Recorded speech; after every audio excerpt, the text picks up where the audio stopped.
கடந்த 50 ஆண்டுகளாக விவசாயிகள் உற்பத்தி செய்யும் நெல்லை தமிழக அரசின் நுகர்பொருள் வாணிப கழகமே கொள்முதல் செய்து வருகிறது. இதற்காக விவசாயிகள் நலன் கருதி டெல்டா மாவட்டங்கள் உள்பட சுமார் 2600க்கும் மேற்பட்ட நேரடி நெல் கொள்முதல் நிலையங்கள் செயல்பட்டு வருகின்றன. அரசே நெல்லை கொள்முதல் செய்யும் போது விவசாயிகள் கொடுக்கும் நெல்லுக்கான பணம் முறையாக விவசாயிகளுக்கு கிடைத்து வந்தது. இதில்தான் திட்டம் போட்டு பெரும் திருட்டு வேலையை செய்கிறது ஸ்டாலின் அரசு. அட நான் சொல்லல, விவசாயிகள் சொல்றாங்க. விவசாயிகளுக்கு 1975 50 ஆண்டு காலமாக நேரடி நெல் கொள்முதல் தமிழ்நாடு நுகர்பொருள் வாணிப கழகம் மேற்கொண்டு வருகிறது. திமுக அரசு பொறுப்பேற்று தொடர்ந்து அதை தனியாருக்கு தாரை வார்ப்பதற்கான முயற்சி மேற்கொண்டது. 2024-25 ஆண்டு ஒட்டுமொத்த தமிழ்நாட்டிலும் மதுரை உட்பட தனியாருக்கு கொடுக்க வேண்டும் என்று கொள்கை முடிவெடுத்து அரசாணை வெளியிட்டது. அதனை எதிர்த்து போராடினோம். காவிரி டெல்டா தவிர்த்து மற்ற மாவட்டங்கள் என்று ஒரு புதிய அரசாணை வெளியிட்டது. தனியார் NCCF என்று சொல்லக்கூடிய தேசிய நுகர்வோர் கூட்டமைப்புக்கு அந்த கொள்முதல் அனுமதி கொடுப்பதாக கூறி அந்த NCCFோடு தமிழ்நாடு அரசுக்கு, அரசியல்வாதிகளுக்கு, அதிகாரமிக்கவர்களுக்கு நெருக்கமான குடும்பத்தை சார்ந்த ஒரு தனிநபர், எந்த தகுதியும் இல்லாமல் அமருதீன் ஷேக் தாவூது என்பவர் வேளாண் துறையில் அரிசி உற்பத்தியாளர் கூட்டமைப்பு என்கிற ஒரு பதிவை பெற்றுக்கொண்டு தேசிய நுகர்வோர் கூட்டமைப்போடு ஒப்பந்தம் போட்டு மதுரை வரையிலும் கொள்முதல் செய்வதற்கு பல்வேறு நடவடிக்கைகள் மேற்கொண்டார்கள். ஆனால் 8 மாவட்டங்கள், இங்கே ராமநாதபுரம், விருதுநகர், சென்னையை சுற்றி இருக்கிற செங்கல்பட்டு, திருவள்ளூர், காஞ்சிபுரம், ராணிப்பேட்டை உள்ளிட்ட 8 மாவட்டங்களில் இதற்கான அனுமதி கொடுக்கப்பட்டு கிட்டத்தட்ட 800 கோடி ரூபாய் அளவிற்கு நெல் கொள்முதல் செய்யப்பட்டிருக்கிறது.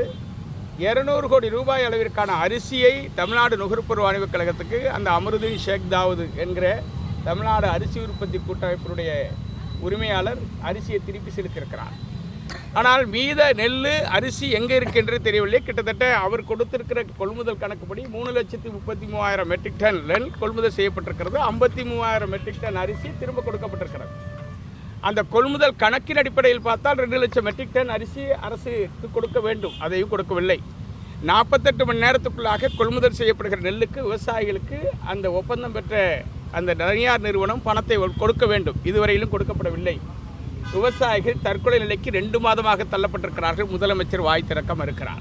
நேரடியாக விவசாயிகளிடம் இருந்து நெல்லை பெற்று பணத்தை கொடுக்க வேண்டிய அரசு தனிநபரிடம் நெல்லை கொடுக்க சொல்லி கட்டாயப்படுத்துவதோடு அவரிடம் இருந்து அரிசியை ஏன் பெற வேண்டும் என்பதே விவசாயிகளின் கேள்வி.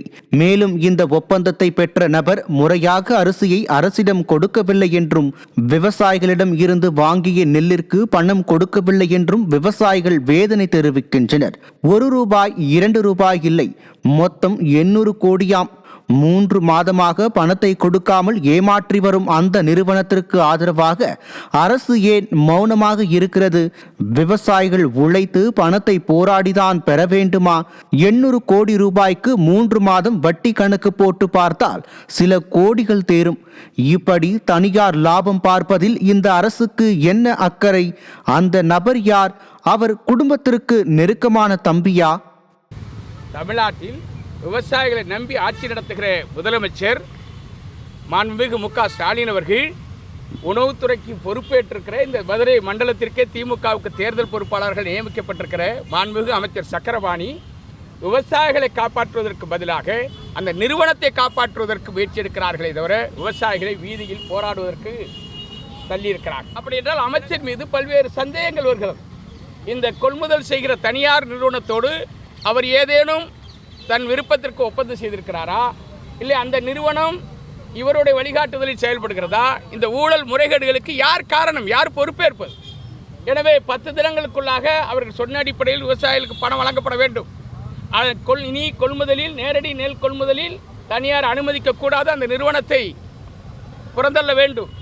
மறுக்கும் பட்சத்தில் மதுரைக்கு திமுக பொறுப்பேற்றிருக்கிற அமைச்சர், உணவுத்துறை அமைச்சர் சக்கரபாணி மதுரை மண்டலத்துக்குள் நுழைய விவசாயிகள் அனுமதிக்க மாட்டார்கள். தேர்தல் காலத்தில் விவசாயி போல வேடம் போடும் ஸ்டாலின் இப்போது கூட உழவரை தேடி என வெற்று விளம்பரத்தை வெளியிட்டிருக்கிறார். அதனால் என்ன பயன்?